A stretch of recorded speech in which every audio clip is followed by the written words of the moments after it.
సమయంలో 7:3 నాకానుతో చెప్తున్నాడు అన్నమాట. యెహోవా నీకు తోడుగా ఉన్నాడు, నీకు తోచినదంతా, నీకు ఏది తోచుతుందో, నీకు నచ్చిన ఆలోచన ఇంకా వదిలేసాడు నెరవేర్చుమనేది. అంటే దేవుడి పని అయి ఉండొచ్చు, మనకి అయిన పని అయి ఉండొచ్చు, ప్రతి దాంట్లోనూ నెరవేర్చుకోండి. అంటే ఎందుకు ఆ పని అంతా మనం చేయగలుగుతాము? ఇప్పుడు దేవుడు సహాయం, దేవుడు తోడు మనకు ఉన్నాడు. ఇప్పుడు మనం నడవలేమనుకోండి, ఖచ్చితంగా ఒక సపోర్ట్ మనకు ఉండాలి. ఆ సపోర్ట్ లేకపోతే గొమ్ములు నడితే యువతలు పడవచ్చు, లేకపోతే తూలిపోతా ఉంటాం.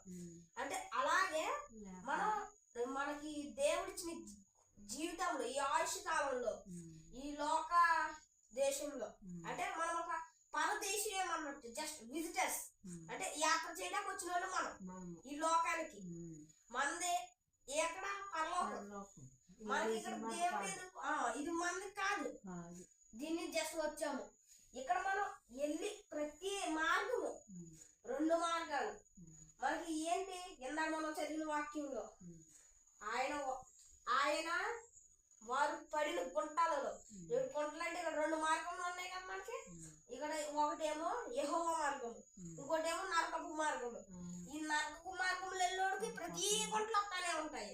ఆ గుంటల నుంచి దేవుడు రక్షించుకుంటూ వచ్చిన వారు మాట అనకుండా ఇంకా వెళ్ళిపోతాడు. కాబట్టి దేవుడు కూడా ఇంకా చెప్పి ఇప్పుడు మన కొడుకుకి అమ్మేళ ముద్దగిస్తుంది, ఇంకా 2 వందల చేద్దాం అలా చేద్దాం. ఒకవేళ సైకిల్ తొక్కొద్దాం అనుకోండి, ఆ సైకిలే తీసాడు అనుకోండి, ఇంకా చెప్పి ఊరుకుంటాం కదా. అలాగే దేవుడు కూడా మనకి చావు బ్రతుకుల నుంచి లేవడానికి దాకే చూస్తాడు దేవుడు. అన్ని ఛాన్సులు ఇస్తాడు మనకి. ఇంకా మనకు దేవుడు బ్రతికించుకున్న తర్వాత మనం దేవుడి సన్నిధికి వెళ్ళకుండా ఇక ఎప్పుడు పాత బ్రతికమా దేవుడు కూడా వదిలేస్తాడు.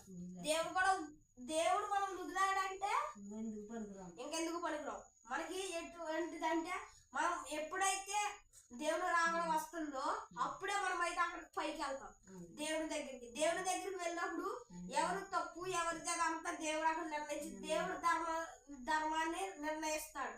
కనుక మనం ఏ మార్గంలో వెళ్ళాలో అది మన అందరికి తెలుసు. దేవుడి మార్గము ఏంటి అంటే పరలోక రాజ్యానికి మనల్ని తీసుకెళ్లాలని దేవుడి వాక్యం.